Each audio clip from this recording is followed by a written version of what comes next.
Well, it's quiet, so I guess I better take advantage of that. Welcome, everyone. We're here to kick off the 9th annual Technology Showcase. This is one of my personal favorite events that we put on. Um, it's presented by the City of Mountain View together with the Mountain View Chamber of Commerce. And I'm the mayor. My name is Pat Showalter. And what makes this evening so unique is exactly what makes Mountain View so unique. We are the center of innovation for Silicon Valley. And that really makes us have a very special place on the world stage. Very small stage tonight, right? But still world stage. And we are one of the world's leading tech hubs, and we have a long history of world-renowned corporations, innovation pioneers, startups, tons of folks who love technology, like me, all engaging side by side. Mountain View is the innovation of epicenter, and it's amazing to discover the emerging technologies that are going on right underneath our noses. I hope you enjoy tonight's panel, and please come back tomorrow to see some of the exhibits and talk more closely to the scientists. And now I'm going to hand this over to my friend and colleague, the Chamber President and CEO, Peter Katz.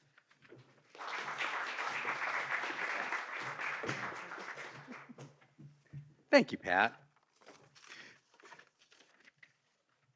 Welcome, everyone. And I would be remiss if I didn't ask for the next slide to be displayed, because the showcase would not be possible without the support of our sponsors.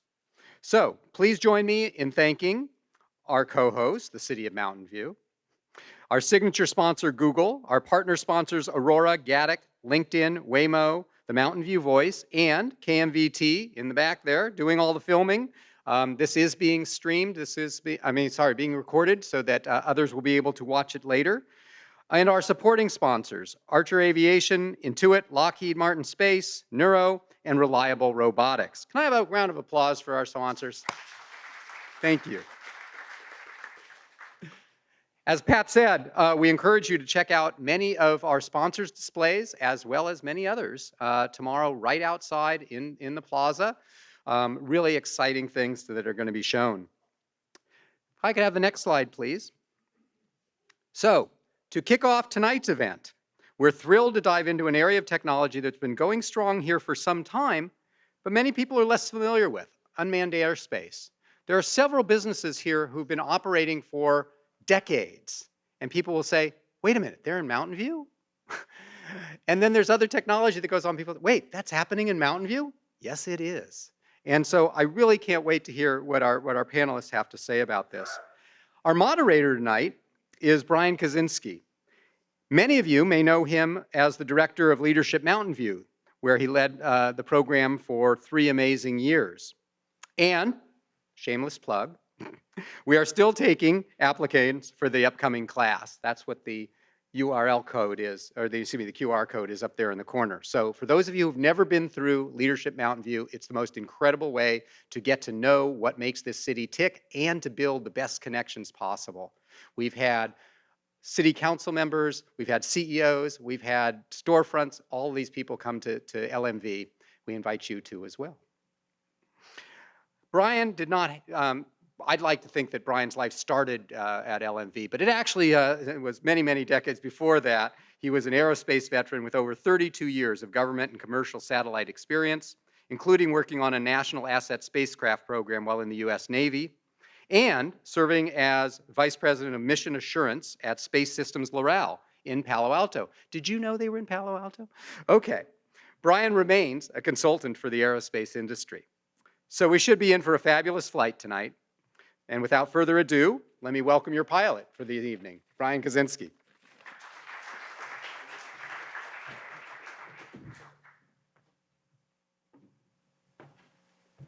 Thank you, Peter, and welcome everybody. Might be a little bit formal for me wearing a tie tonight for a relaxed place like this, but my wife bought me this aerospace tie at the NASA Space Center, And every time I get an opportunity to wear it like this, gosh darn it, I'm going to wear it with pride. So Pat mentioned that right under our noses, amazing things are happening in Mountain View. Tonight, we're going to talk about amazing things happening above our noses in the sky. So let me start without further ado. I just want to introduce the 4 speakers and then give you a lay of the land for the next hour and a half. So Alex Norman is from Matternet, which does autonomous on-demand package delivery. Alex, yay. Uh, Thank you. Pleasure to be here. Jim Ty from Whisk is the Chief Technology Officer at Whisk, which does autonomous electrical air taxis. Going to be an amazing presentation. And I have to say right off the bat, you win the award for the best company name, because when I watched your video and I talked about Whisk, it was like, yeah, that really makes sense. Our marketing people will be pleased.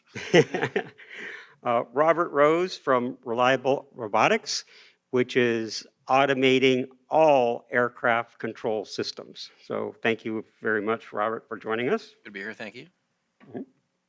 And Dr. Joey Rios from NASA is working on the air traffic control system of the future, because right now we have controllers that control airplanes, and what you're going to learn tonight, there's going to be things flying at different levels. They need to talk to each other, and it was amazing for me to learn that NASA has been working on this for a long time and putting some thought into this so that it will all operate safely. So thank you all. Thanks for having me. Okay, so each presenter is going to come to the podium and have 10 minutes to show some slides, and I believe each one has a video to show some of their operations as well. After that, I will get the creative juices going by asking some questions for the panel members, probably about 20 minutes, and then we'll open it up to everybody for about 30 minutes of Q&A from the audience. After that, there'll be networking in the lobby. So with that, I would like to bring Alex up, and I'll just tell you a little bit about Alex's background. Alex actually brought to commercial market the first drone autonomous package delivery to Switzerland in 2017. So I feel comfortable with somebody doing something here that has already been done and proven out. Alex has a master's degree in aerospace engineering and is an honored lecturer at French ENAC. Since I can't speak French, I will not try to pronounce the real name. So Alex, if you would come up, we'll advance the slides. Thank you.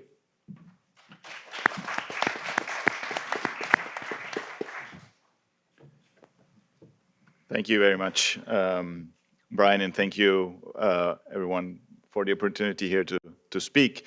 And it's a great pleasure for me to be here, and especially to this audience, because typically we're talking to people of the technical industry, and it's especially a special honor for me today to speak just for explaining what we're doing at Matternet and bringing it closer to the community, and also giving you a little insight into what we're doing here, maybe, as Brian said, also right under your noses in some way. So next slide, please.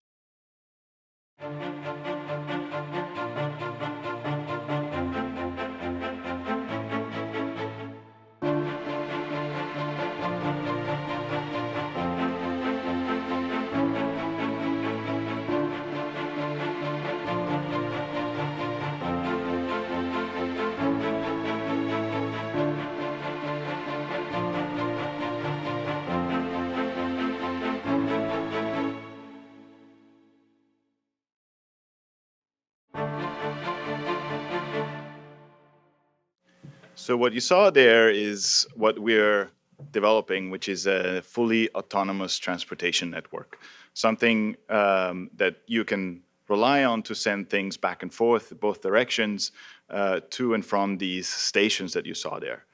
But we really started a long time ago, namely, around 10 years ago, with a problem that we discovered mainly in the global south. So basically, as you can imagine, in the global south, where infrastructure is not as built out as here, we were looking for solutions how to overcome, the absence of roads and basically bring urgent, especially medical goods, to communities out in places where they don't have access to all-season roads, especially.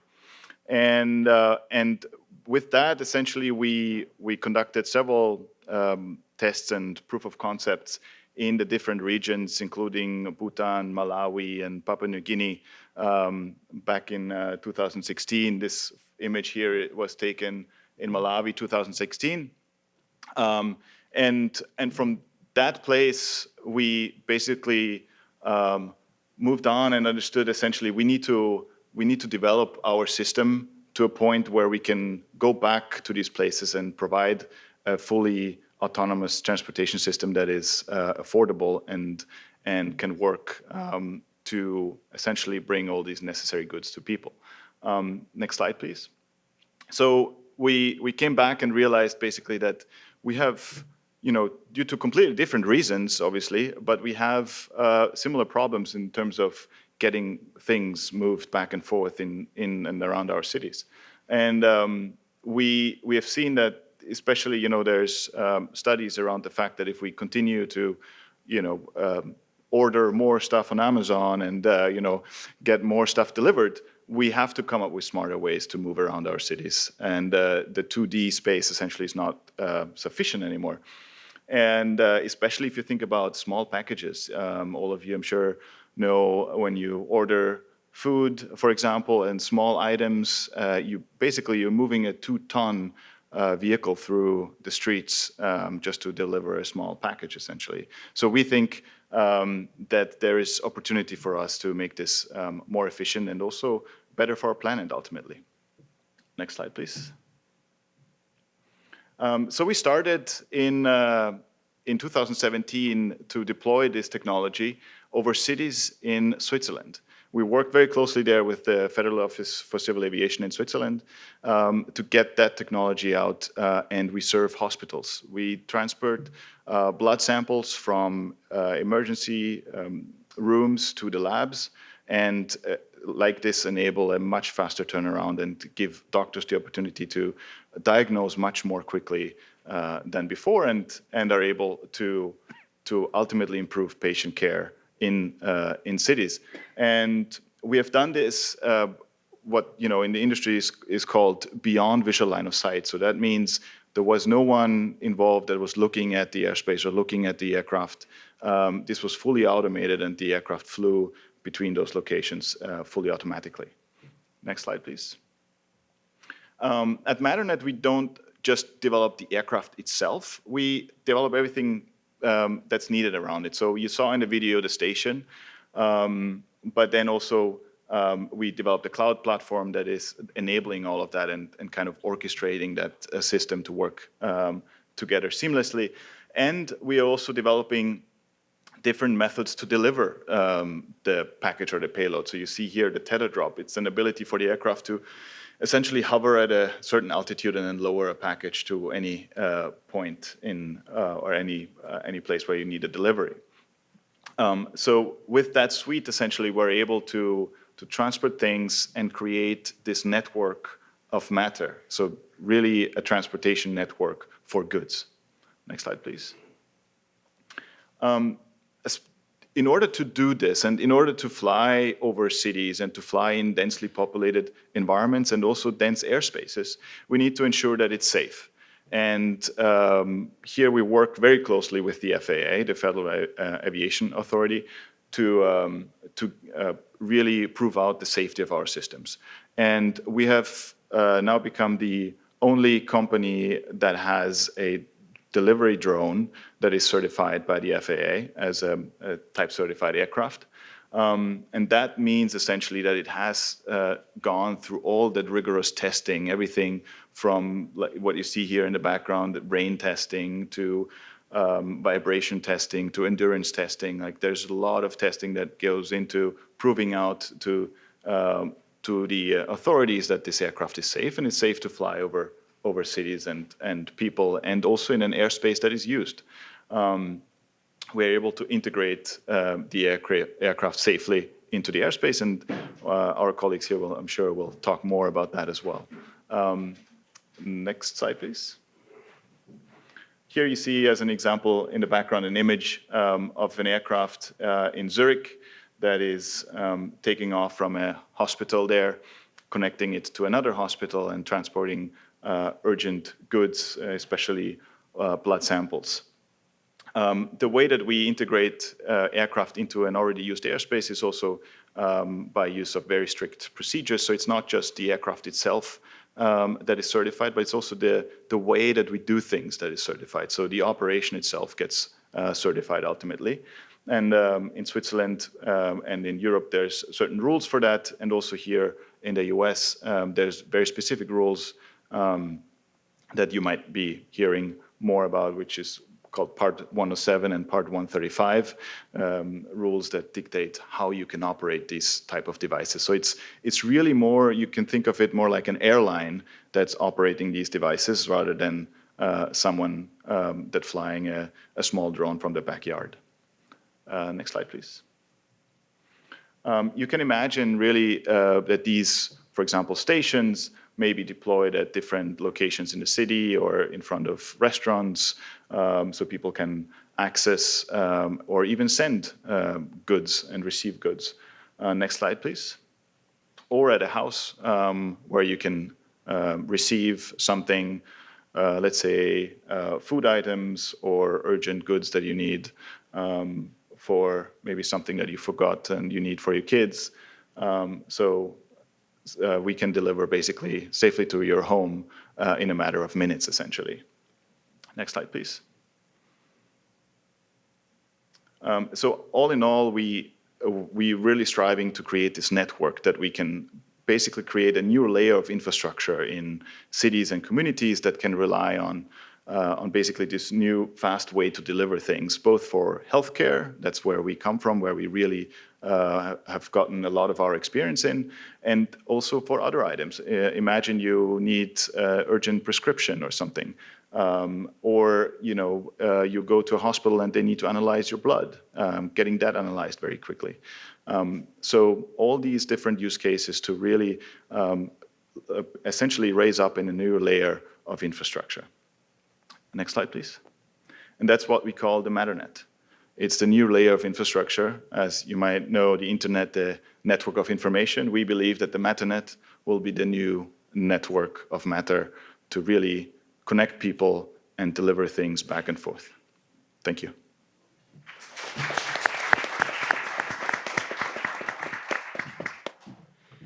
So our next speaker is Jim Tai from Whisk. And Jim is the only person that I've ever heard of that is a winner of both the Collier Trophy, which is the U.S. National Aeronautics Association award for the greatest achievement in aeronautics, and also an X Prize winner. So pretty impressive. He has CTO experience at Kitty Hawk.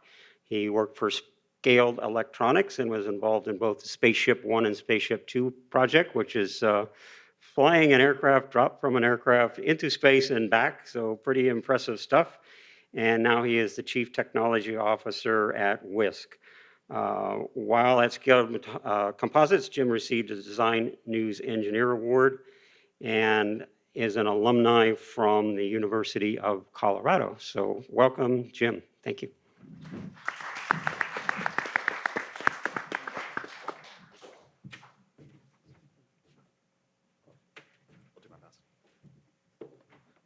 Here, let me see if I can adjust this just a little bit. Okay, so everybody hear me okay? Awesome, thank you so much. Let me actually, there we go. Still good? Okay. Thank you, Peter. Thank you, Brian. Thank you, City of Mountain View. Thank you, Alex. That was amazing. It's great to learn a little bit more about Matternet and the awesome things that they're doing. And thank you, everybody here for coming out to learn a little bit more about what we're doing. Hopefully it'll be a lot of fun. So I'm here to talk a little bit about Whisk. So at Whisk, we're really about providing a transportation system to people. So in the same way Alex is trying to move things around an urban area, we're trying to give our customers a service where they can get to from where they are to where they want to go, perhaps a little bit easier and a little faster. So if you can go to the next slide or play this video. So the aircraft behind me, we call Core. It's our 5th generation aircraft. We've been flying for some time, and it's pretty fun for me because it's interesting to watch an airplane fly backwards and fly sideways and stop in the middle of the air and stop and turn around, and it's not what you would expect. But on the other hand, one of the greatest things about it is after watching it for a while, it becomes normal, almost, not for me, but maybe boring. And that's success, right? If you can picture something that you can envision as being part of your normal lives, a way where you can get to where you are to wherever you want to be, I think we're doing a great job. So this airplane and airplanes like it have flown, most of our flights have been in Ulster, which is about an hour south of here. We've also flown in New Zealand and done about 1,700 flights, and now we're working on our 6th generation airplane. Some of the flights we've done recently have included a flight demonstration at Oshkosh, which is actually the world's biggest air show in Wisconsin. It's going on right now. If you ever get a chance to go, I'd recommend it. It's pretty awesome. It's a lot of fun for airplane nerds like me. Well, I'll talk a little bit about it soon. But maybe next slide, please. So we really want to be the future of mobility. Just as, today you can take an Uber or a Lyft to the airport, wouldn't it be great to be able to take an air taxi to the airport? And instead of being stuck in traffic for an hour, fly a 15-minute flight and go to the secure side of the terminal perhaps and walk right onto the jetway and get on your airplane. How cool. Yeah, I think that's kind of sells itself, I hope. My wife and I, we live in San Jose, and can you imagine being able to go up to San Francisco, right, and see a concert or a show and come back that night and save a little bit of money on the babysitter, which probably we might pay for the flight. Next slide, please. So a little bit about us. The company was founded back in 2010 by Larry Page, who was one of the co-founders of Google, of course, and Alon Crow. And they recognized way back 14 years ago that cell technology, computer technology, aerodynamics technology, propulsion technology have all reached a point where air taxis are actually possible. And that great insight really led to the foundation of the company. Since then, we've grown. So the company is about 800 people right now. We've also now are a Boeing-backed company, which is pretty exciting to be part of the Boeing family. It's just been around for over 100 years and flies millions of people every day on the aircraft and has 10,000 aircraft in active service. They're really a natural partner to make this thing a reality because what we're trying to do is hard and really requires dedicated, persistent effort to make realized. So that's great. We're here in the Mountain View area, so our headquarters are very close to here by Shoreline Park, which is just an absolutely beautiful place to be. And we've been fortunate to be part of this sort of Bay Area community, but we're also a global company. So we have offices in New Zealand, Montreal, and Atlanta, and other folks throughout the Boeing organization who are really supporting our efforts and trying to make them real. So we have a couple of patents, and we've been lucky enough to do many flights over the years. So, the flight count right now is a little bit over 1,700 flights and growing of full-size aircraft. Of course, we do many more flights with subscale aircraft and in simulation. Next slide, please. So a little bit about our airplane family. So the company's kept a low profile. So I joined the company back in 2014, and when I went to my interview, I wasn't sure I was at the right place because there wasn't a sign out front.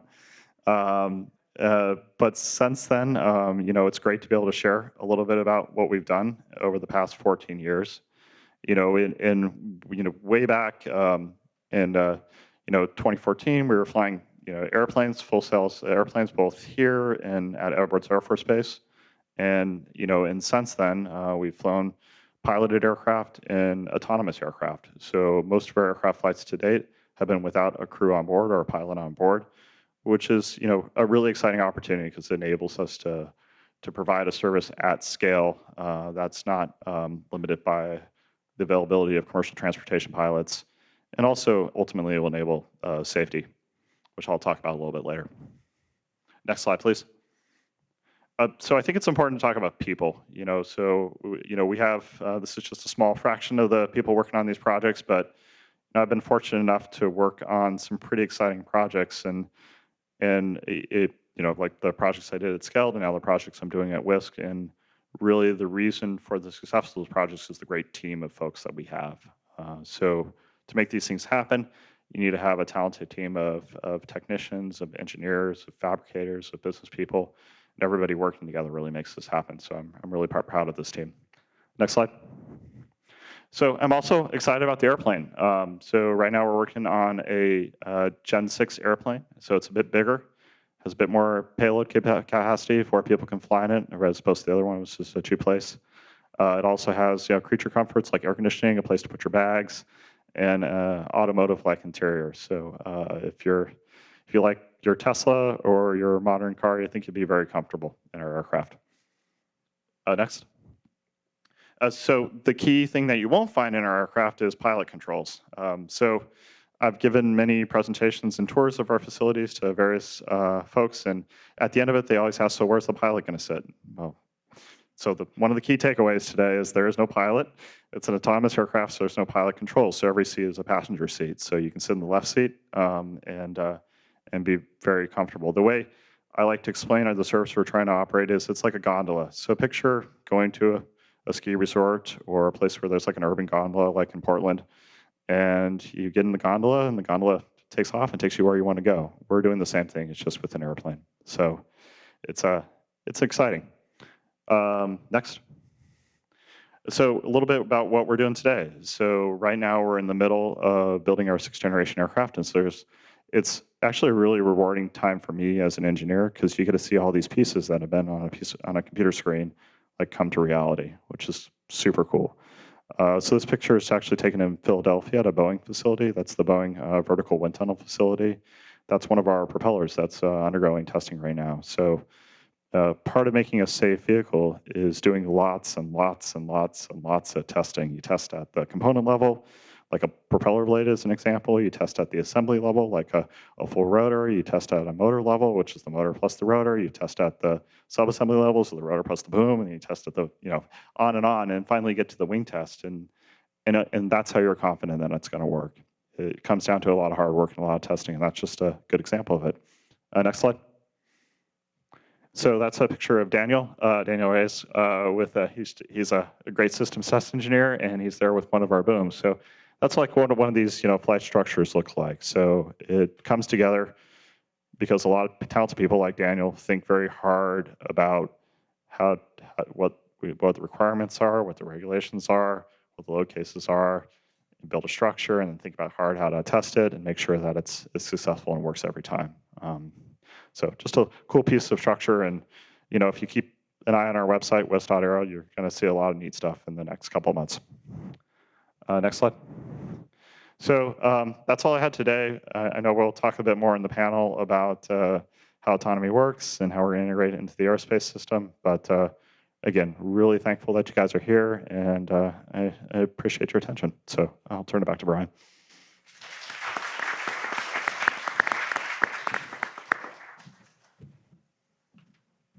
Jim's a little taller than I am. Oh, sorry about that. That's all right.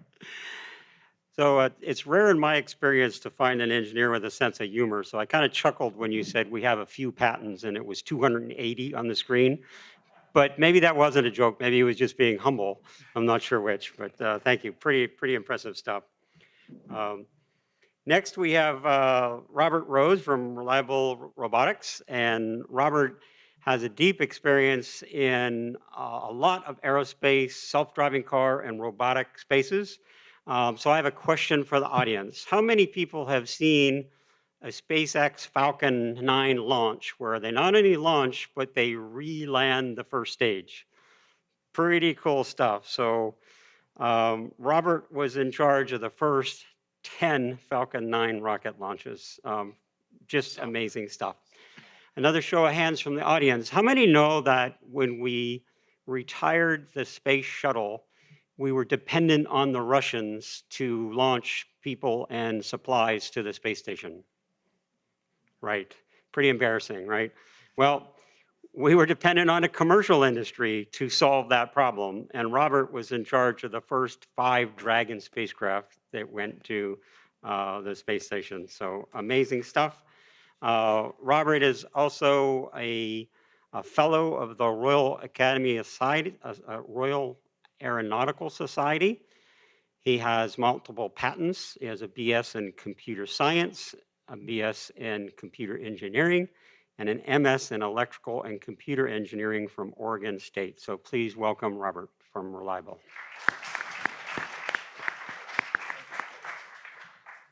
Well, thank you for the introduction. I had a small role in Falcon 9 and Dragon, just a little bit of the software, but I appreciate it. Thank you for the opportunity to speak. Thank you for everyone for coming out, and I'm glad to hear from other colleagues local to Mountain View and to see what you guys are doing.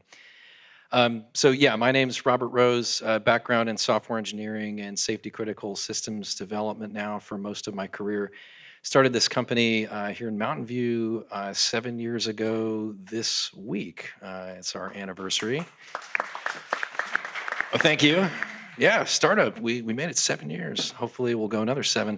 We started the company in my garage, which is overrated. Don't do it. I thought it was going to make for a great story, but it's really working in a garage. It's kind of like camping. We didn't have air conditioning, so when it's hot outside, it's even hotter in the garage. When it's cold outside, it's even colder in the garage. Your kids are running in and out, the dog's barking. I mean, it's nice that you're kind of working from home, but then all of your coworkers come to work from home with you.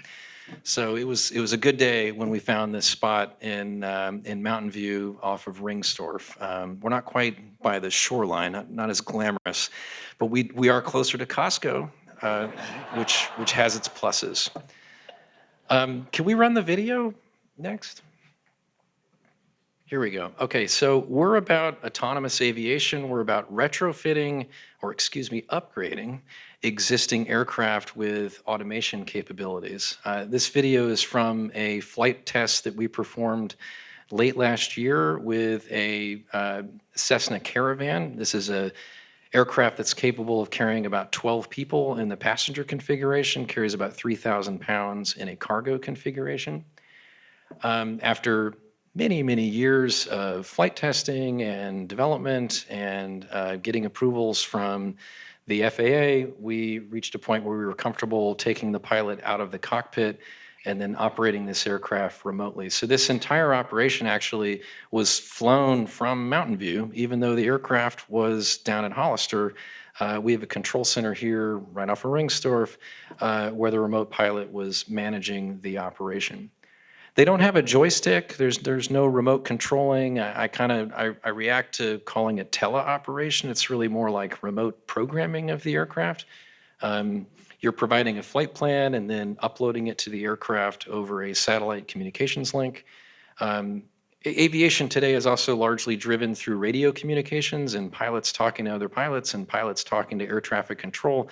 And we have the ability through the satellite communications link for the remote pilot to hear all of the same things, and they can push a button and record a message that's then streamed out to the aircraft. So really, surrounding aircraft have no idea that they're talking to somebody that's in a control station many miles away. You guys also operate out of Hollister too, and it's fun when people get on the radio and they go, "Hey, am I talking to a real person? Are you a robot?" No, it's a real person. This is not an AI voice. I'm a human being. I'm just not in the plane. And I think this speaks a lot to our vision for how to integrate aircraft. We started the company because we saw an opportunity as an incremental step to bring the world closer to autonomy by adding automation technology into the aircraft, but still keeping a human being involved. They're very much a pilot. They're certificated with all of the same approvals that are required to be a pilot in the aircraft. You're just not in the aircraft. A little bit of company history. I mentioned we started in 2017. That actually was not our first remotely piloted operation. We started out on a Cessna 172, which is a 4-passenger aircraft. We flew that with nobody on board back in 2019. Again, that was under FAA approval. What else to mention? We're now working on certifying this technology. Well, we've been working on certifying this technology for 7 years. Most significantly, earlier this year, We got the FAA to approve to all of the low-level certification plans involved with the first stage of our program. And this technology will enable an aircraft to operate without a pilot ever touching the controls. Key components of this, there's a navigation system that we've developed that's very new, that's higher precision, higher integrity than what goes into aircraft today. So for an example, you all have a GPS localization system inside your phone. I wouldn't trust my life to your phone, but if you take many different phones as well as other sensors and you fuse them together, then you can start to build a system that you can trust to localize your position. And we've got algorithms that we've developed and have identified with the FAA a path to get this technology certified. We've also worked with the FAA on how to automatically land aircraft at airports that do not have instrument landing systems. So if you're a pilot, you may have heard of ILS. We can land without ILS. It's pretty cool. We can also do automated takeoff, which is something that hasn't been certified before. And we can also do automated taxiing, which has not been certified before. Why don't we go to the next slide? This is more company history. We can keep going. Next slide. So how does the technology work? There's really three main components to this. Like to joke that to fly an autonomous aircraft, the first thing you need is an autonomous aircraft. And so for that, you need all of the technologies that I mentioned previously, and that's a key part of our certification activity with the FAA right now. The second thing you need to integrate this aircraft into the airspace. You're going to talk about the future of the airspace, but the reality of today is it's people talking to people. And so you need the communication system. You also need a detect and avoid system, which is the industry jargon for basically replacing human eyes looking out the windows and not hitting anything. We developed an in-house radar system. I'm actually really excited to show this to you. It's pretty cool. That looks out and scans around across the horizon. Can detect other aircraft intruders and then come up with a collision resolution path for the aircraft. And then the third thing that you need operational approval. So, if you're a private pilot flying for yourself and you're not getting paid, it's relatively straightforward to get in a plane and go fly. But once you're flying for revenue, the FAA takes a completely different view on regulations. As you know, you mentioned Part 135. The technical term for the federal regulations that control how revenue operations are operated. Something like that. So we have an airline that is running out of Albuquerque, New Mexico today. It's actually running routes on a regular basis for FedEx. And the third part of this, third leg of this stool, if you will, is getting the operational approval, which includes all of the maintenance procedures and inspection plans so that we can operate the equipment at scale. Okay, next slide. I think I already talked through this, so we can go to the next slide. I want to talk too briefly about the future of aviation. Although we have this incremental path, we do see a path to get eventually to a place where you don't need a human involved. And I want to be clear that I think this is far out in the future, but it will happen eventually, and we should be planning for it. And I'm really excited by the work that NASA and others are contributing to this effort. Our first step is to still have a pilot, but to have the pilot in a control center. The next step would be to have a pilot managing multiple aircraft simultaneously, much like air traffic control does today. And it's actually not one person managing multiple aircraft. It's a team of people managing a larger collection of aircraft. And to do that, we need to redesign the airspace. And so that's my setup for you, for your talk. And then eventually, once we have large sections of the airspace operating under these new rules, then I think we can start to expand that and then finally enforce it through regulation and congressional action to say that if you want to operate an aircraft in the skies of the United States, you have to be using these new digital communication systems. And only when that occurs will we have truly, fully legit autonomous aircraft operating. But I think it is a really exciting future. It's going to happen. And if you write your congressman or woman, Anna Eshoo, well, whoever's going to be the new one, let them know that they should be allocating funding towards this activity, because I think it's important the United States lead in this effort. Okay. Thank you very much for the opportunity. I look forward to the Q&A.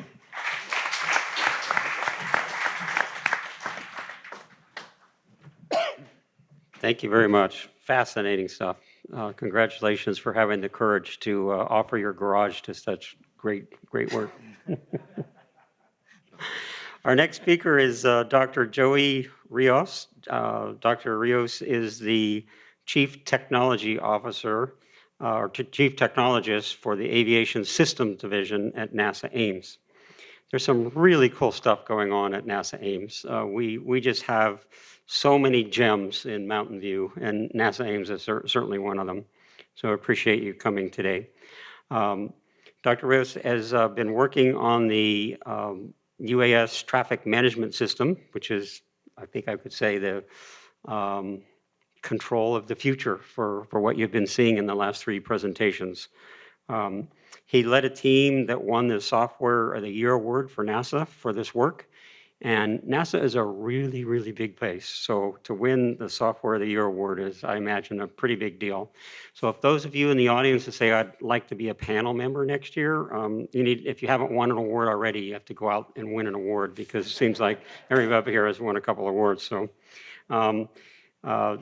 Joey has a PhD in computer engineering from Santa Cruz and undergraduate degrees in computer science from Cal State. So welcome, and thank you very much for coming.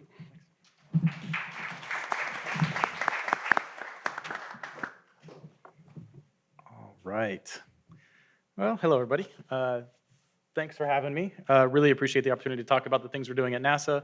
And I really appreciate you putting me last, because we got to see different operators, different vehicles, and all of their thoughts about how they're going to be using the airspace now and in the near future and in the far future. So I'm going to talk a little bit about what we're doing to try and enable that. We had kind of a saying that was coined by one of our key researchers at NASA, PK, and he said that we want to make sure that the airspace is ready when the vehicles are ready. So you see these folks building these amazing machines. They have very specific use cases, very specific things they want to do to impact our lives. We don't want to have them get all the way down the line and then not being able to access the airspace and fly it effectively and perform those use cases. So what we're really trying to do is make sure that we're ready for that. And it's been hinted at a couple times, but if you think about how air traffic works today, which a lot of us do up there, we spend all day thinking about that. You don't have to, but thinking about how we control traffic today, it is, folks, you see them in the movies, right? Sitting at a control station. They got their little screen in front of them. They're seeing the things move. They're talking to pilots via voice, letting them know where to go and how to separate. If you think about the scale that WISC wants to do, you think about the automation that Reliable Robotics wants to have, you think about the different operating procedures for a small UAS at low altitude that Matternet is talking about, that paradigm doesn't work. We can't hire that many more controllers to watch every little drone in the sky, right? Everyone realizes there's a scaling problem in terms of air traffic control. So as these vehicles and these operations move towards more highly automated systems, the air traffic control systems need to move towards more high automation. One of the things that people wonder about is, why is NASA doing this, right? What is it? When I tell people I work for NASA, usually the first question, oh, cool, you build rockets, right? You build a cool rover on Mars. It's like, no, that A in the middle of NASA there is for aeronautics, right? We focus on aeronautics. And then the next question was, oh, cool, you're building like cool jets, like neat engines. Well, no, it's more like managing the traffic. And at that point, that's when they usually walk away disappointed. But it's important work, right? Because again, we want to enable this kind of stuff. I am not going to focus so much on the air taxis and the operations that Reliable Robotics are targeting right now. I'm going to focus on the small UAS and enabling those operations. And the reason being, they're happening at scale sooner. And the way in which we manage the traffic for these small little drones that are going to deliver packages, they're going to help perform public safety operations, the way we manage them and recognize how they access the airspace is going to lay the groundwork for how we automate the airspace for the larger aircraft. So we really want to solve that problem as best we can. Doesn't mean we're not working on all those problems. It just means that I'm going to talk right now about how we're doing it for small UAS. When I say UAS, it's a drone, UAS. So with that, I have a little video that was put together, just a minute and a half to kind of give an idea. So can we just roll that video, and then I'll talk again after that.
All right, pretty good stuff.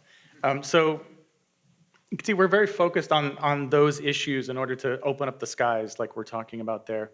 And something I didn't mention is that we don't do this in a vacuum. We actively collaborate with industry and the FAA and local municipalities and everyone that may be having a stake in what we're doing. So we have agreements and partnerships with lots of folks like the ones you see up here on the panel with us. We work on things like specific technology for the vehicles, or we work on things like airspace access, or concept of operations, or flight testing collaboratively with other partners. We try and enable and facilitate that, again, to move the ball forward is really what we're doing. This is actually my last slide. It is a recent image from the past month. And I'd like to take a minute and kind of have you look at it and see what you notice, right? And I'll point out a few things that I think are cool and how it provides a good picture for us to talk to. So first of all, let's see, how many drones do we see? We've got 2 of them, right? They're actually not that far apart. So you'll see one in the foreground on the pad, getting ready to take off. That's owned by Manna, M-A-N-N-A. They're actually an Irish company that's beginning operations in the US. They have tens of thousands of deliveries to homes in Dublin, Ireland. Right, so they're actively, this is technology they've proved elsewhere. And the dream of a lot of these companies is to unlock the operations in the US, right? They see this as the cash cow, right? There's a lot of places to deliver, a lot of use cases, a lot of people ready to benefit from what they want to offer. Now, the other drone, if you didn't notice it, is in the back, up in the sky. Okay, and it's heading in for a landing. This one's getting ready to take off. That one's landing. They're from 2 separate companies. They're about 30 feet or 30 yards apart, let's say at the most, 20 yards. That one back there is from Wing. Wing is one of those spinoffs from Google. Google's parent, they have the same company, parent company as Google from Alphabet, right? So Wing lives underneath them. And Wing is doing deliveries, for example, for Walmart right now. They're doing a lot of that in Texas currently, as well as other locations. This photo is taken in Texas. There's a lot of operators converging right now in that Dallas area to prove out these concepts. And actually, they don't like us to say that. They're not proving out the concepts. They're doing an operational evaluation of things we've tested over the past decade. And like we mentioned before, you can't manage these one by one, right? And how do you have multiple operators wanting to fly this close to each other and drop packages to neighbors, right, simultaneously? And while they're doing that, what happens if and when a police department has an operation they want to perform in that same neighborhood? Right now, there would be probably a lot of phone calls, right? Like, hey, I'm going to fly over here. Are you flying over there? Be aware I'm going to do this. That's not scalable, and they all recognize that. So what they do, and what you don't see in this picture, is how they're doing that coordination. It's a digital system in the back end. So this operator, Mana, they will share their intent. They're going to share what they're going to do in the airspace with that vehicle. And that digital exchange of information, again, it's not people calling each other. It's not voices over the radio. These are digital pieces of information sent over the internet to the other company, Wing, which would receive that intent from Mana and know what Mana is going to be doing. These automated systems can then say, hey, it looks like, at least at a strategic level, we know where we're each going to be. We're going to keep apart from each other. That's a good layer of safety for us. So this is being proved out in Dallas currently with 4, 5, 6, 7 companies, depending on how fast they mature. But these are real operations, real deliveries to backyards right now. And you saw Alex talking about Matternet earlier. It's something that a lot of folks are working towards, and they need to unlock the airspace owner to do it. And at NASA, we're trying to facilitate that. One thing I want to emphasize, again, something else you don't see here is the work we're doing to engage public safety operators. They're the most active users of the airspace right now that we're pointing at, right? These are actually the new entrants in that airspace, whereas police departments have been using that airspace for a long time, right? They'll send up a drone to overwatch a fire or to help support folks in a search and rescue. They'll be using the airspace quite a bit. So making sure they're integrated, their use cases are part of this. How do they exchange data? Can they participate? These are all important questions that we're trying to facilitate with us, the FAA, industry, all at the table. So again, I pointed out that this is laying the groundwork for how we access the airspace in the future. You saw Robert's kind of timeline for, we don't need to change the airspace yet, but at this point, if we want to get to the scale we want, the airspace needs to change. And that's going to be through services that are not human-based, right? It's going to be through procedures that are automated, data exchanges that are automated, and we're laying that groundwork here with the small UAS, these small drones right now. And I think that's the big message. Be looking forward to some questions and conversation, but appreciate the opportunity to talk about this.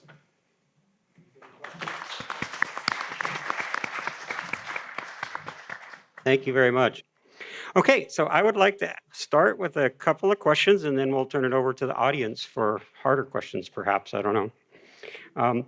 So some of your companies have been started in Mountain View. Some have their headquarters in Mountain View. Some are global companies. But I'd like anybody who wants to volunteer. Why Mountain View? What is it about Mountain View that has you sitting here and being invited to do this talk? Any popcorn method? Want to go first? Well, I can jump in. This was definitely a question for where to start this company when we got together. My co-founder, Jörg, was based in LA and decided to move up here to do it here. I think there's very few places in the world where you have aerospace engineering talent to have a company like ours. Most of them are in California, to be honest. You've got a big concentration in Los Angeles, San Diego, and here. I think many people underestimate the power of the Bay Area for aerospace and aeronautics engineering. A lot of it actually began around the World War II area here. And when I say one, I mean not just like computer engineering and computer science and mechanical and aerostructures, but also the technical know-how and the technician base to be able to build these types of Absolutely components important. requires an attention to detail that you don't find really in that many places in the world. But we were also a little biased by the weather. I like trees, and it rains up here. And if you've been to LA, it doesn't rain in LA. It's a little weird. And I like that it rains here, but not too much. Awesome. Thank you. Anybody else want to tackle that? Yeah, that with the weather is kind of a two-edged sword, because the first time we had a drone in Switzerland, we had to learn that the weather isn't so good everywhere in the world.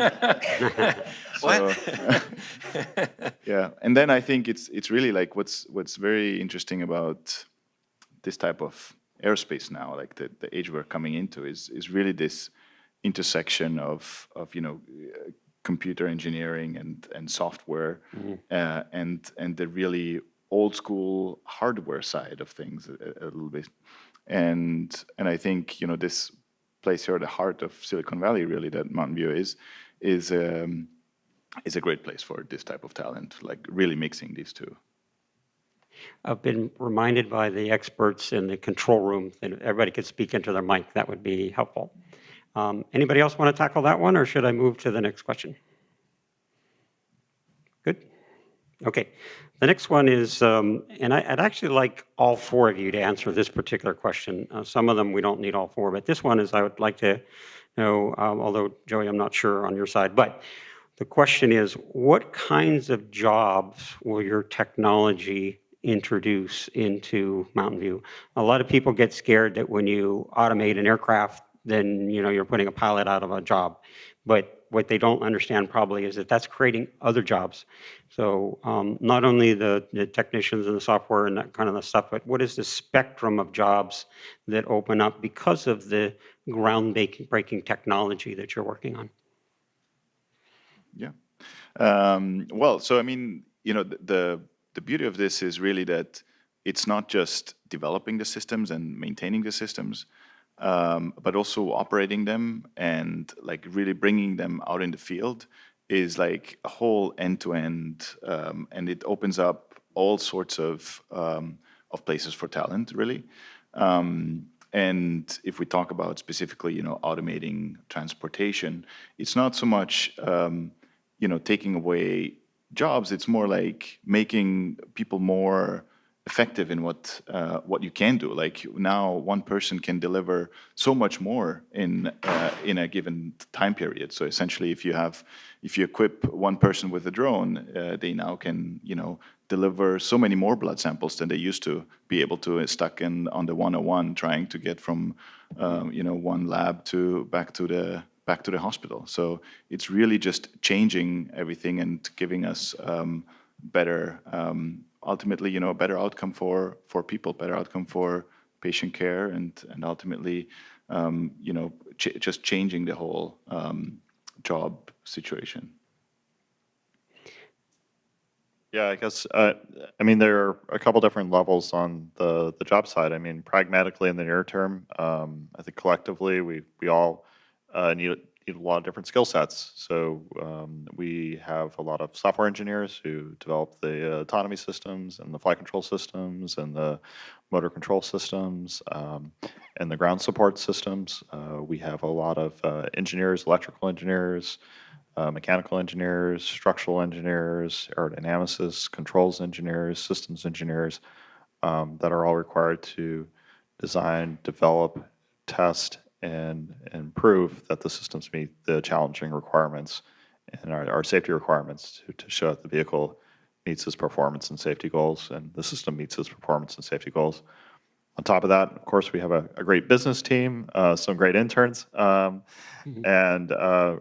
really, we are ultimately running a business, and so we have to be able to communicate our ideas to the public and our customers and our supporters, and make sure that we're doing the right things. And if you look a little bit further down the line, I think we're a lot like the industry that Alex and Robert are creating, in that really not focused on displacing existing jobs, but creating a new transportation paradigm, which will actually create more jobs. So even though we don't have crew on board the aircraft, we do, very much like the operations at Reliable Robotics, have a ground support team that are monitoring multiple aircraft. We have a maintenance team that's to ensure the aircraft are in airworthy shape. And so it's I think an exciting opportunity in that there's lots of careers, and it's an exciting industry, and hopefully you'll find our products around the world. What they said. You hit on all my talking points. I really don't know what I would add. Thanks, Jim. Okay. In addition to all of the technician and engineering jobs that we're adding here to Mountain View and the local area, when the product goes into service, it's going to fly itself, but the operations are not going to run themselves, and it's going to require a lot of people to maintain them. Aircraft need to be regularly inspected and maintained. The operations, as I mentioned, there's still a human being involved, and this needs to be a highly trained, certificated person, and that's going to be a non-trivial amount of employment to be able to run all of these systems. Thank you. Add something from a different angle, I guess, right? Being a government agency, it's not like we're expanding business per se. But I can talk about the changing workforce needs that we've had because of this kind of research. We've always had a lot of great aero engineers, great physicists, a lot of folks helping us do the aeronautical work. But we have seen a need for onboarding more civil servant software engineers, civil servant computer engineers, more than we've had in the past because of this move towards automation, a service-based system. So that's just one change we've kind of recognized in the past decade, that we've had a need to catch up, and how valuable it is for NASA to have a presence in Silicon Valley for the same reasons that they're talking about. Right, this is where the companies are, this is where the innovation is, and the fact that we have a presence here. We've been here a very, very long time, just down the road, but just keeping up with those changes is important. Awesome. Thank you all. Next question, and just again, popcorn method, if somebody wants to tackle this one. What are your biggest challenges? And when I say that, we can so easily focus on the technology because you're talking about some really cool but technology that is growing in leaps and bounds of complexity of what we've dealt with in the past, perhaps. But are your challenges really technical? Maybe they are, but maybe there are more of the regulatory challenges, or maybe they're staffing because finding the right types of people to do this type of work. So just wondering what your challenges are and how you overcome them. And the reason I ask that is coming from the spacecraft world. We focused on the technology, but you got to be thinking ahead of what the challenges are to prevent problems from happening and bringing it down to stop work. Yeah, maybe I'll start. And so what we're trying to do is ambitious and hard. So there are challenges everywhere. It's difficult to make an aircraft that can fly just on electricity. I mean, it's hard to make it light enough. It's hard to make the batteries energy dense enough. And so there are challenges in every field that we're trying to do, but it is doable.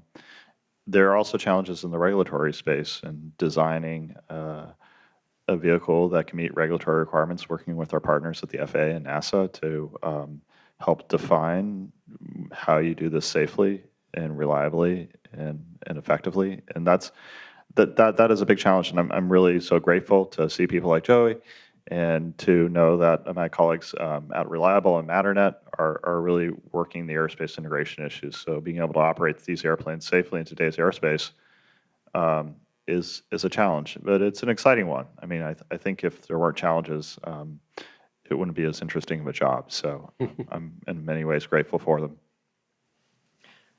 Yeah, similarly, we're trying to automate existing aircraft and integrate them into the airspace system that we have today.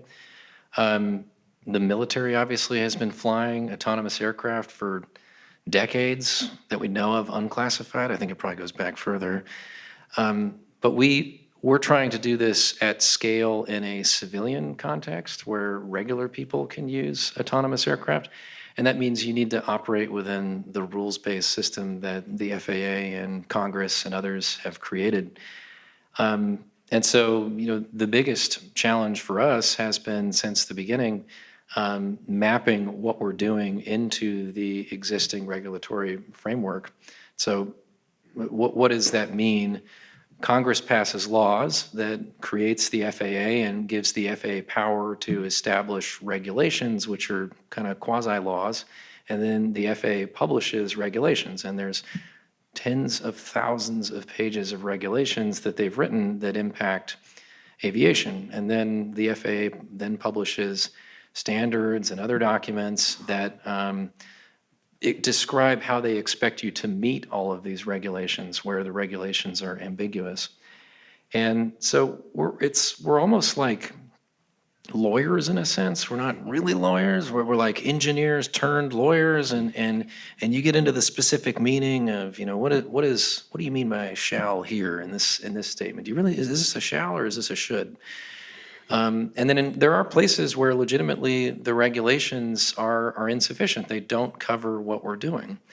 And so we have to go to some other regulation that's more broad, and we have to make a case, present a case to the FAA that, okay, FAA, if we were you, this is what we would impose back on us. The FAA doesn't do any of this work for you. And it's not for the reason you don't think. It's because they actually very much believe in fair competition, and they don't want to be seen as playing kingmaker to a particular company. And so you have to do all of the work, and you have to present your case, and then it becomes a very technical and rational discussion. And I have tremendous respect for people in the FAA that do this work. It's very difficult. And it's also, there's a lot of risk involved because you're approving a private organization to go do something that could impact people in the general public. So that's really, I think, our biggest challenge and where we spend most of our time. As I mentioned, we've gotten through a lot of this now. We still have a few areas related to detect and avoid and the communication systems that we're working through, but fortunately, we've got most of it behind us now. To jump in really quick, we have the FAA visiting us today where we're collaborating on some of these discussions. And we literally had a 1-hour discussion today about a shall versus a should versus a may. It happens. It was a full hour on that one sentence and that one word. And for us, we try and touch all the aspects they've been talking about, whether it's the materials, whether it's the actual vehicle design, whether it's electrification. What does someone need to use a wind tunnel? Does someone need to use one of our simulators at the base? So trying to support all of that's important. Those aren't the biggest challenges for us, right? We try and look ahead as much as we can. Again, just to reference Rob's chart in terms of looking ahead to the airspace, we saw the airspace as a key challenge. with companies tackling key things about how they want to design vehicles and working with the event how to certify them. We help where we can, but really focusing a bit on that airspace integration to make sure that they can fly when they're ready. Because again, no one wants to get to that point where you have this certified vehicle, but no way to access the airspace. That would be a situation we want to avoid. So we work hard on that. I'm not going to say it's the hardest problem, but it is a focus of ours, and it's one that gets overlooked, I think, when folks see the big, cool, shiny vehicle, right? We want to make sure it can fly. Yeah. Yeah, and we do have a certified vehicle that we, can use where we wanted to use it. So, yeah, sometimes it does come down to that. I think I would add maybe that for us, really a key, like all of this combined, what really is a challenge is the uncertainty around it, so that we are not able to plan when we will have some of these rules figured out and these shall and should discussions sorted out. And that uncertainty for business is very, very difficult to manage. All right, thank you all. So let's have a round of applause for our speakers. Thank you. And now I'd like to open it up for about 15 minutes of Q&A from the audience. We don't have a microphone to pass around, so please speak loudly, and whoever answers it, please repeat the question so everybody can hear. I'm Dan Shane. I live just down the road from NASA Ames. I want to ask you a two-part question. One is, do you guys employ environmental professionals in the industry, in the unmanned airspace industry? Our company, no. We have safety engineers that Okay. work on, that do deal with environmental protection issues, but we're a relatively small company. We haven't gotten to a scale where we've needed to have full-time specialists. Well, my thinking was that, and this could be a really good sales pitch for you guys. You know that fossil fuels has a lot of downsides. In fact, interstate commerce may be threatened soon by lack of fuel, the additives that they put in the fuel to make it clean, burn clean, okay, which are supplied by Russia and China and so forth. So there's a lot of things happening there, and environmental sustainability, climate change, all these things. How does that fit into your industry? Do you think about it? Do you use it as an argument for unmanned airspace deliveries and things like that? Yeah, maybe Dan, I can jump in. So to repeat your question, I believe you're asking like how does sustainability and environmental issues fit into our workforce and our communication strategy? For us at Whisk, we really do care about the world, and I personally care about the world. I have 3 kids, and I want to see them grow up in a nice world. And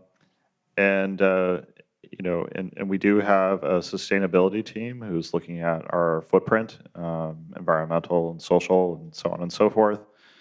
And we think really hard about all the components that go into our aircraft and our battery systems. And as an example, the aircraft has 0 emissions, but you also have to think of the life cycle of the battery. Eventually, the battery ages out, and we're working with other partners to look at secondary markets for the batteries, like energy storage, and also battery recyclers, to make sure that we can recover the components that go into our cells.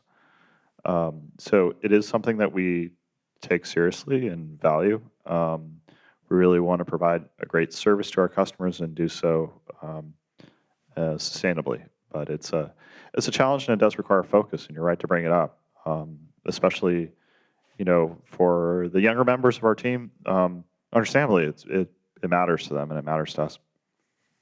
Yeah, I would add to that as well, that like for us, maybe you remember one of the first slides of mine where really we see a huge problem in in moving more and more vehicles onto the road to do more and more deliveries, more and more small goods that need to be delivered by big vehicles right now.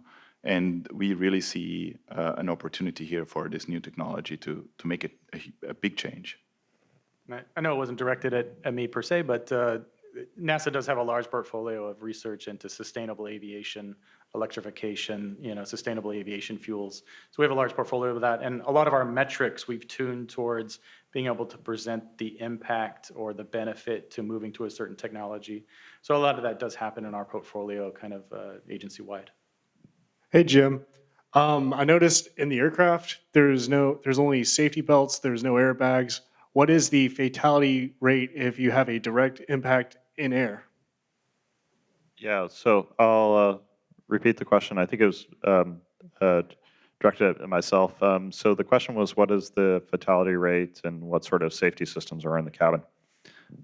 So again, we take safety very seriously. So at WISC, we're designing the vehicle and its systems to transport category aircraft standards. That means that the system by design is targeted at one failure per 10 to the 9 flight hours, so extremely safe, much safer than automobiles.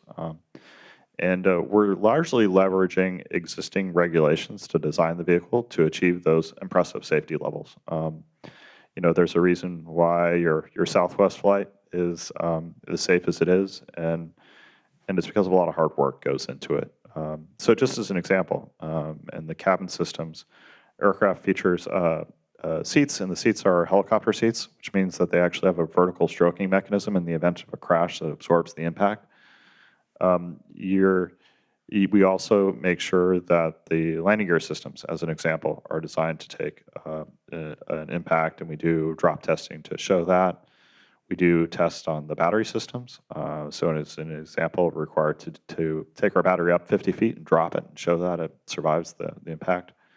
So it takes a lot of work, and to be honest, a lot of money to be able to demonstrate and prove that these systems are reliable and robust. And the regulatory process is painful and difficult, but it's been a proven success. Aviation has a remarkable safety record, and we're leveraging those processes and tools and people to really bring a great service that is safe. And so, yeah, so the features you find in any commercial helicopter or commercial airplane will have in our vehicle. So I want to be a aeronautical engineer. So what would be advice for me now to get there? Were you able to hear that all right? How to get to become an aeronautical engineer? Well, I mean, first of all, I think it just takes a lot of dedication. So if you're really into aeronautics and really would love to work in that field, just stay on it and really stay involved in the area. And then you need to go through school, and then there's great schools around the area here, and also anywhere in the United States, really, to really get you to that profession and work in that amazing field like we all did here. So it's absolutely achievable. I would say, why wait? I mean, you can do it now. There's so much available to youth now that I didn't have when I was a kid. I mean, I had to play with paper airplanes, and now you can build quadcopters and drones on your own using parts that you buy relatively inexpensively on the internet. Yeah, you can get started on this right now. Especially with small drones nowadays, very easy to get started. I'd like to add to that real quick. So there's a lot of people with various backgrounds here today. When we're done and we do networks, please go talk to that young man. Share with him what you do. Share with him why you love it, and help him, plan his future to do great things. Thank you for the question. Yeah, and maybe if I may, you're already doing great. I mean, you're here. You have a family member who took you here. That's pretty darn amazing. And you asked an excellent question. So, thank you, and thanks to your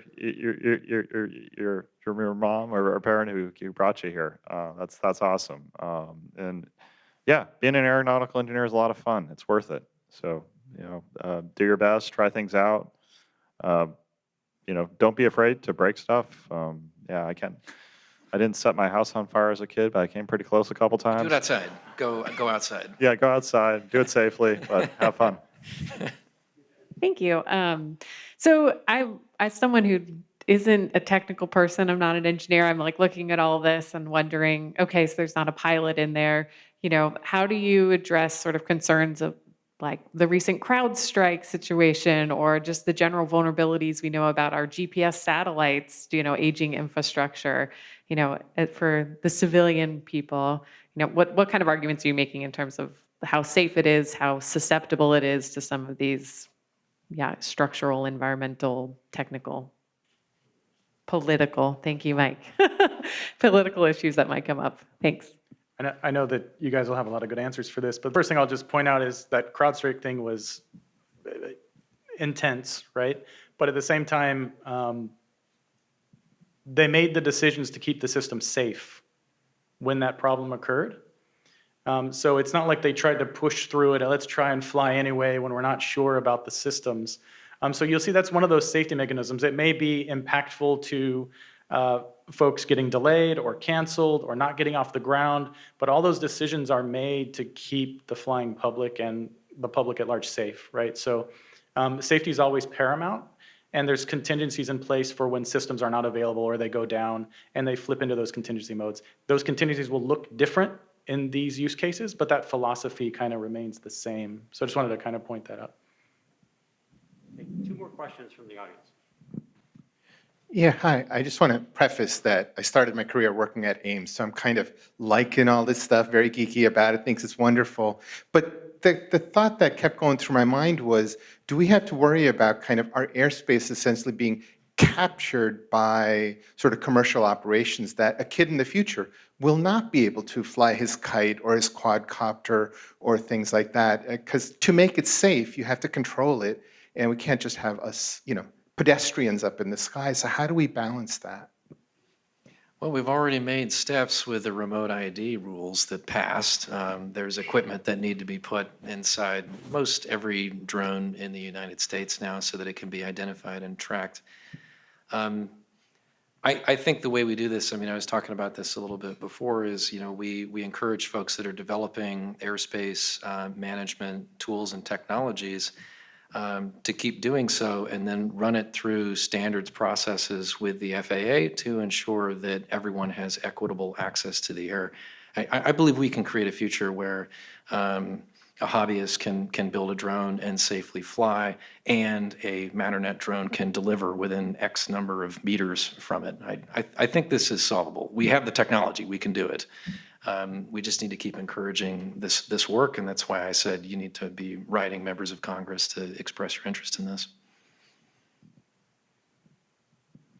And I think we do see that our FAA partners, the stakeholders we talk to, ourselves personally at NASA, we do want to keep the airspace accessible to folks to use, right? So there's no appetite, I think, to say, okay, let's just carve all this out. These guys can do deliveries there and no one else can go in. Like that's a non-starter, and I think all the stakeholders at the table kind of agree to that. So the solutions exist. A lot of it is consensus building, standards making, public outreach to make sure folks know how the airspace is going to be used. But just know that behind the scenes and as we advocate for airspace use, it's never exclusionary. It's like, how can we get everyone to use the airspace in the way they want and need to in a safe way? And the flip side of that is, we can't necessarily rely on how we've always done things, because now that limits the new airspace users. So it is a balancing act, and it's a consensus building, and that's part of the reason some of these things take a very long time to actually get operational in the airspace, because we have to take in all those considerations. And a lot of kudos to the FAA for managing that process and being aware and sensitive to it. So it's an ongoing process for sure. What do you think are some of the most impactful things unmanned aircraft can unlock? So Robert, you showed a high-level roadmap to the fully autonomous flying future, and you also mentioned again how we should write to our congresspeople and make this more top of mind for them to help expedite it, this effort. Why should more people in our community care about this? So in other words, what are some unique but meaningful problems only the autonomous aircraft sector can help us solve, to solve for our community and for the world? Can I take this? Aviation is so beautiful. I love it. And I think we take for granted, most of us are now born post the jet age, and we just take it for granted that you can pull out your phone and you can buy a plane ticket to go someplace else. But the number of places where you can do that is shrinking. because we don't have the resources to be the human resources to be able to sustain a large, healthy, vibrant aviation system. Autonomy is going to allow us to explode the number of aircraft that are operating in the skies. You'll be able to fly by air from, maybe perhaps one day the roof of this building to the roof of a building in downtown San Francisco, and think about like how amazing that will be, or get a package delivered to your home like instantaneously. For me personally, it means a lot because I have family that lives in more rural parts of the United States, Southern Oregon specifically.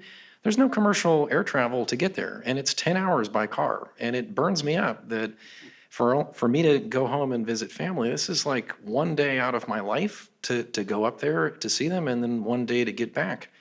But there's runways, right? Like literally 5 minutes from their house. And I live 10 minutes from Palo Alto. If there were only an autonomous aircraft, then I could go to Palo Alto Airport, catch a flight. I could be up there in 2 to 3 hours.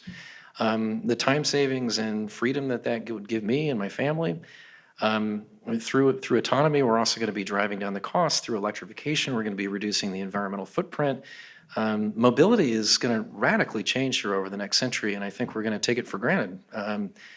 AI is great, but I think the thing that is really going to impact the world over the next century is autonomous aircraft.